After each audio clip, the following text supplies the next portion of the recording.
പക്ഷേ ഈ രണ്ടാം ട്രംപ് അധികാരത്തിലെത്തിയപ്പോൾ അദ്ദേഹം ഒരു നിലപാട് പ്രഖ്യാപിച്ചിരുന്നു. Make America great again. അമേരിക്കക്കാർക്ക് വേണ്ടി മാത്രം, അല്ലെങ്കിൽ അമേരിക്കക്കാർ മാത്രം നന്നായാൽ മതി. അപ്പം മറ്റുള്ളവരൊക്കെ അമേരിക്കയ്ക്ക് പുറത്ത് കിടക്കണം. അപ്പോൾ അതിൻ്റെ ഫലമായിട്ട് ഇമിഗ്രേഷൻ നിയമങ്ങൾ കുറേ കൂടി കർക്കശമാക്കി. അതായത് അമേരിക്കയിൽ അനധികൃതമായി താമസിക്കുന്നു എന്ന് പറയുന്ന കണ്ടെത്തിയവരെയൊക്കെ നാട് കടത്തുന്ന സമീപനമാണ് എടുത്തത്. പലരെയും വളരെ മനുഷ്യത്വരഹിതമായി കൈകാലുകൾ ബന്ധിച്ച് ചങ്ങലകൾ അണിയിച്ചൊക്കെയാണ് അവിടെ നാട് കടത്തിയത്. അതുകൊണ്ടും അടങ്ങിയിട്ടില്ല. വിസ നിയന്ത്രണങ്ങൾ കൂടുതൽ കർക്കശമാക്കി, ഇമിഗ്രേഷൻ നിയമങ്ങൾ വീണ്ടും കർക്കശമാക്കി. പല രാജ്യങ്ങളും ഇതോടുകൂടി അമേരിക്കയിലോട്ട് പോകുന്നതിന് യാത്രാ വിലക്ക് വരെ പ്രഖ്യാപിക്കുന്ന ഒരു സാഹചര്യം വന്നു. ഇപ്പോൾ അവിടുത്തെ ഒരു സ്ഥിതി എന്താണ്? കൂടുതൽ നിയമങ്ങൾ കർക്കശമാക്കുന്ന നിലയിലേക്ക് പോയിട്ടുണ്ടോ? പുതിയ വ്യവസ്ഥകൾ എന്തെങ്കിലും വന്നിട്ടുണ്ടോ? തീർച്ചയായിട്ടും വളരെ പ്രധാനപ്പെട്ട ഒരു ചോദ്യം തന്നെയാണ് ഈ സമയത്ത്. അമേരിക്കയിലെ വിദേശകാര്യ വകുപ്പ് പുറത്തിറക്കിയ 13 കർശനമായ നിയന്ത്രണങ്ങൾ. വിസ പ്രകാരം അമേരിക്കൻ വിസയിൽ അമേരിക്കയിലേക്ക് ചെല്ലാൻ ആഗ്രഹിക്കുന്നവർ, പോകാൻ ആഗ്രഹിക്കുന്നവർ, അവർ പോകുന്നതിന് മുമ്പേ കടുത്ത വിലക്ക്, നിബന്ധനകൾ, എയർപോർട്ടിൽ എത്തിയാലുള്ള നിബന്ധനകൾ, എയർപോർട്ടിൽ നിന്ന് സ്വന്തം നാട്ടിൽ നിന്ന് വിമാനം കയറുന്നതിന് മുമ്പ് തന്നെ ഇമിഗ്രേഷൻ പരിശോധന, അവിടുന്ന് തിരിച്ചയക്കാനുള്ള സംവിധാനം, എയർപോർട്ടിൽ ഇറങ്ങിയാൽ തിരിച്ചയക്കാനുള്ള സംവിധാനം, AI പരിശോധനയ്ക്ക് കാരണം പറയാതെ തിരിച്ചയക്കാനുള്ള കാരണങ്ങളൊക്കെ പല കാരണങ്ങൾ. അതുകൊണ്ട് 13 പുതിയ വിലക്കുകൾ 2025 അമേരിക്കയുടെ വിദേശകാര്യ വകുപ്പ് പുറത്തിറക്കിയിട്ടുണ്ട്. ആ 13 നിയമങ്ങളിലൂടെ നമുക്കൊന്ന് ഓടിച്ചു പോകാം, ആളുകളുടെ ഒരു അവയർനെസ് എന്ന നിലയിൽ നമ്മുടെ പ്രേക്ഷകർക്ക് വേണ്ടിയിട്ട്. അതിലൊന്ന് അലീൻ രജിസ്ട്രേഷൻ ഫോറം എന്ന് പറഞ്ഞിട്ട് ഇനി മുതൽ അമേരിക്കൻ വിസയോടൊപ്പം ഒരു ഫോം വേണം. അത് G325R എന്നാണ് അതിൻ്റെ പേര്. അവരുടെ ഒരു സാങ്കേതിക പേര് അതാണ്, G325R. ഇത് പ്രകാരം അമേരിക്കൻ വിസ അപേക്ഷയുടെ കൂടെ അലീൻ രജിസ്ട്രേഷൻ കൊടുക്കണം. അതായത് സവിശേഷമായിട്ട് ഈ 30 ദിവസത്തിൽ കൂടുതൽ അമേരിക്കയിൽ വല്ല ആവശ്യത്തിനും വിസിറ്റിംഗ് വിസക്കാർക്ക് 30 ദിവസത്തിനുള്ളിൽ പോരുന്നവർക്ക് വേണ്ട. 30 ദിവസത്തിൽ കൂടുതൽ അമേരിക്കയിൽ തങ്ങുന്നുണ്ടെങ്കിൽ അവർക്ക് ഈ പ്രത്യേകമായ ഫോറം പൂരിപ്പിച്ചു കൊടുക്കണം. അതിനകത്ത് നമ്മുടെ ജോലിയുടെ മുഴുവൻ ഡീറ്റെയിൽസ്, നമ്മുടെ മുഴുവൻ ചരിത്രം, ഒരാളുടെ മുഴുവൻ ചരിത്രവും, നമ്മുടെ കുടുംബവും കുടുംബാംഗങ്ങളുമായിട്ട് ബന്ധപ്പെട്ട മുഴുവൻ രേഖകളും, നമ്മുടെ ബാങ്ക് അക്കൗണ്ടുമായിട്ട് ബന്ധപ്പെട്ട സകലമാന സാമ്പത്തിക ബന്ധങ്ങൾ, ചുരുക്കി പറഞ്ഞാൽ അമേരിക്കയിലേക്ക് ഇനി ചെല്ലാൻ ആഗ്രഹിക്കുന്ന ഒരാളുടെ മുഴുവൻ ഡാറ്റയും മുൻകൂട്ടി അമേരിക്ക ശേഖരിക്കും.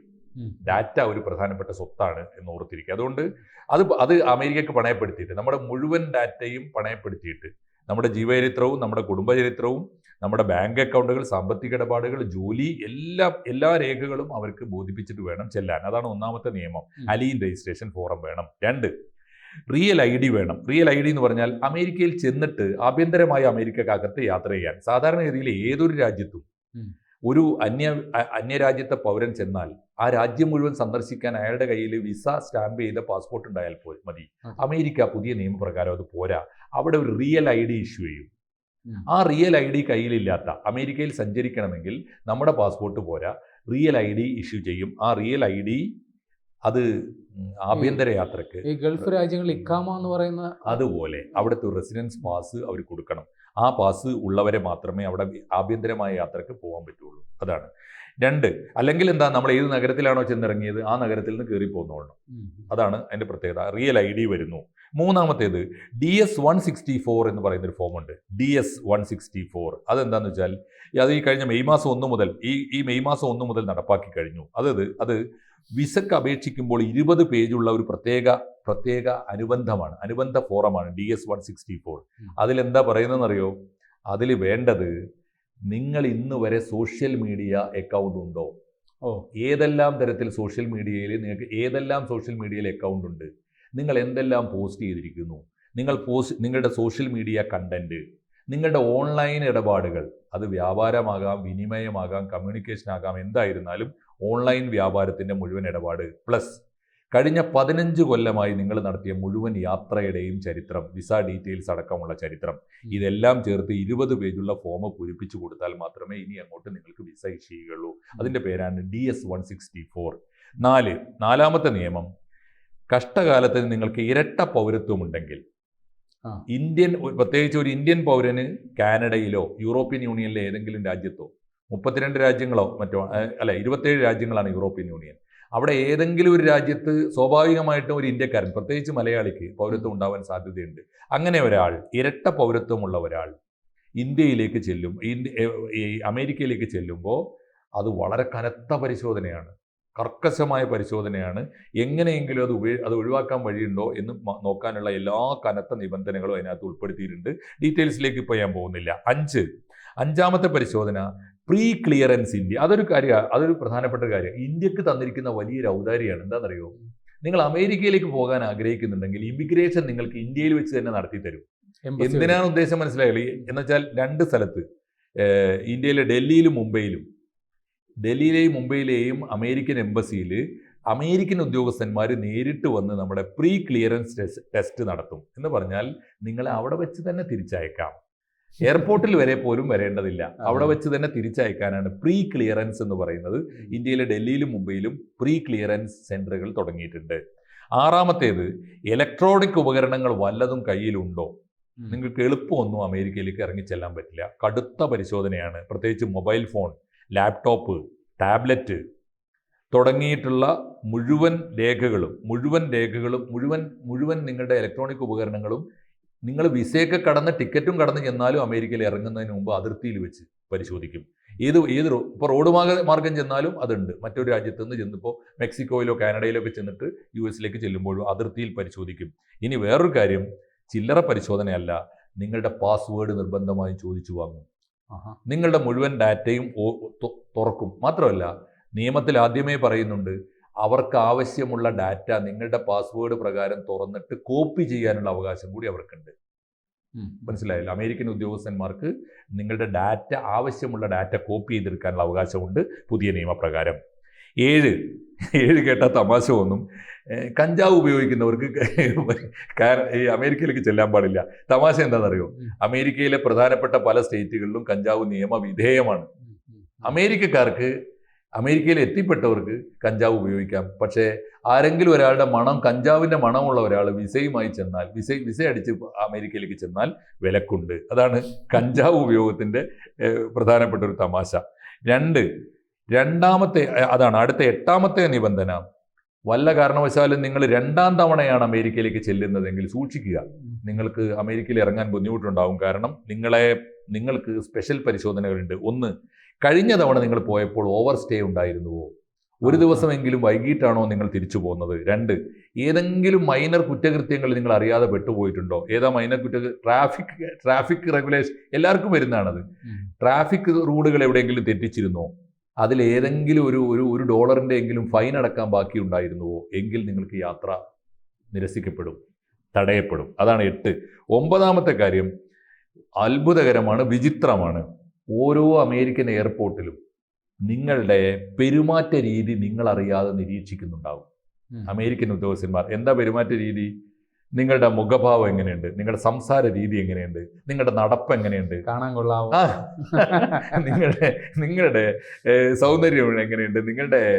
അങ്ങനെ ചുരുക്കി പറഞ്ഞാൽ അവർക്ക് എന്തെങ്കിലും സംശയം രഹസ്യമായി നമ്മളറിയാതെ നമ്മളെ നിരീക്ഷിക്കുന്ന അമേരിക്കൻ ഉദ്യോഗസ്ഥന്മാർക്ക് പെരുമാറ്റത്തിൽ ബിഹേവിയർ എന്തെങ്കിലും മാറ്റം തോന്നിയാൽ നിങ്ങളെ തിരിച്ചയക്കാൻ സ്വകാര്യമായി ഉത്തരവ് കൊടുക്കും. നമ്മൾ തിരിച്ചു പോരേണ്ടി വരും. അതാണ് പെരുമാറ്റ രീതി നിരീക്ഷണം. വേറൊന്ന് 10ാമത് ഈ സോഷ്യൽ മീഡിയ സ്കാനിങ് ഉണ്ട്. എന്താ കാര്യം എന്നറിയോ? നിങ്ങളോട് വിസ അപേക്ഷിക്കുമ്പോൾ ഒരു ഫോം വാങ്ങിയിട്ടുണ്ട്, DS-164. 20 പേജുള്ള ആ ഫോമിൽ നിങ്ങളുടെ മുഴുവൻ സോഷ്യൽ മീഡിയ ഡീറ്റെയിൽസും ചോദിച്ചിട്ടുണ്ട്. അത് ശരിയാണോ എന്ന് വെരിഫൈ ചെയ്യും. നിങ്ങളുടെ കയ്യിലുള്ള സോഷ്യൽ മീഡിയ, നിങ്ങളുടെ പാസ്വേഡ് നിർബന്ധമായി ചോദിച്ചു വാങ്ങി ഓപ്പൺ ചെയ്തിട്ട് നിങ്ങൾ കൊടുത്ത ഡാറ്റ ശരിയാണോ അല്ലയോ എന്ന് നോക്കും. അത് എവിടെയെങ്കിലും ഒരു ചെറിയ അനോമലി, എന്തെങ്കിലും ഒരു വ്യത്യാസം കണ്ടാൽ നിങ്ങളുടെ യാത്ര റദ്ദാക്കും. അതാണ് 10ാമത്തേത്. 11 സാമ്പത്തിക പരിശോധന വളരെ കർശനമാണ്. പണ്ടായിരുന്നെങ്കിൽ നമ്മുടെ ബാങ്ക് സ്റ്റേറ്റ്മെന്റ് മതിയായിരുന്നു, അത് പോരാ. ബാങ്ക് സ്റ്റേറ്റ്മെന്റ് നോക്കിയിട്ട് ബാങ്ക് സ്റ്റേറ്റ്മെന്റിൽ നിങ്ങളുടെ വരവുകൾക്കൊക്കെ സോഴ്സ് കാണിക്കണം. നിങ്ങളുടെ ചെലവുകളുടെ ഒക്കെ റിക്വയർമെന്റ്, ഡിമാൻഡ്, ആവശ്യം എന്താണെന്ന് കാണിക്കണം. ചുരുക്കി പറഞ്ഞാൽ എളുപ്പമല്ല അമേരിക്കയിൽ ചെന്നിറങ്ങാൻ. സാമ്പത്തിക പരിശോധന അത്ര കർശനമാണ്. വേറൊന്ന്, അതിനേക്കാളും പ്രധാനപ്പെട്ട ഒന്നാണ് ആരോഗ്യ പരിശോധന. നിങ്ങൾ കോവിഡ് കാലത്തിന് ശേഷമാണ് യാത്ര ചെയ്യുന്നത്. നിങ്ങൾ സമ്പൂർണ്ണമായും കോവിഡ് മുക്തനായിരിക്കുന്നു എന്ന രേഖ വേണം. നിങ്ങൾക്ക് ഒരു തരത്തിലുള്ള സൈക്കോളജിക്കൽ ഇഷ്യൂ ഇല്ല എന്നതിൻ്റെ സർട്ടിഫിക്കറ്റ് വേണം.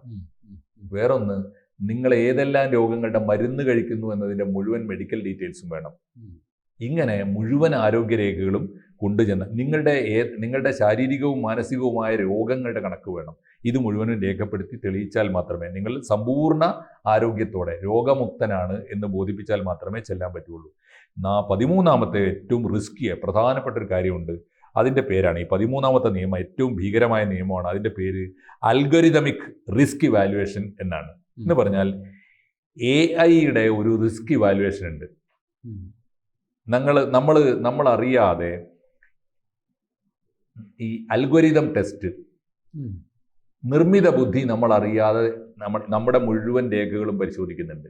ഈ AI മൊത്തം രേഖകളിലൂടെ AI കടന്നുപോയിട്ട് ഒടുവിൽ ഒരു റിസ്ക് സ്കോർ ഉണ്ട്.